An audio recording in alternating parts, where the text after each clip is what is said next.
दिल्लीमध्ये जो बॉम्बस्फोट झालाय ना, त्याच्यामुळे एक गोष्ट एकदम साफ झाली, या देशाचे दुश्मन जेवढे बाहेर आहेत ना, त्याच्याहून जास्त या देशामध्ये आहेत. भारत सरकारला माझे हात जोडून विनंती आहे, भारत सरकारला, एजन्सीला एक पण माणूस त्या देशाच्या विरुद्ध गद्दारी करताना आतंकवादी असल्याचा संशय जरी आला ना, तुम्हाला काय भेटलं ना, सगळं गोळी मारून टाका, जेलमध्ये टाकून काय करत्या, लोकांचे घरं बर्बाद करतात. मग असं बाहेर काय पण करून आपल्या भारतामधले बुद्धिजीवी आहेत ना, ते म्हणाले एवढा आरडेक्स कुठून आला, एवढं हे कुठून आलं, त्याला कोण मदत केली. भारतामध्ये काय आणणं तुम्हाला वाटले अवघड आहे का?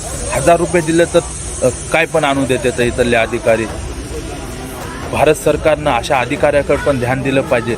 कोण अशा देशद्रोहाच्या भ्रष्टाचारामध्ये सामील असेल ना, त्याला पण गोळी मारून टाका. मग एकाला जर तुम्ही मारलं ना, 10 लोक लाईनवर येतील, नाहीतर हे कधीच थांबणार नाही.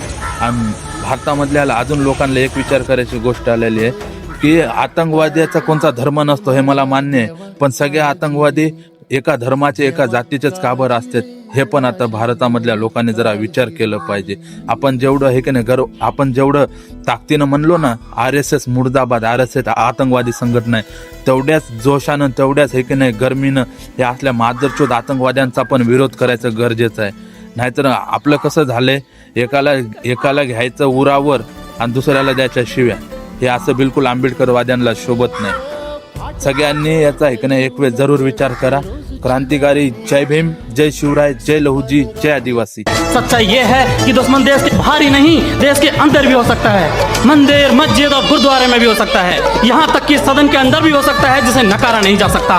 और ये मेरी जिम्मेदारी है कि बाहर भीतर हर तरफ देश की रक्षा करूं. और ऐसा करते वक्त अगर मेरे और मेरे परिवार के मानव अधिकारों को कुचलना भी पड़ा तो मेरे लिए सौभाग्य की बात होगी.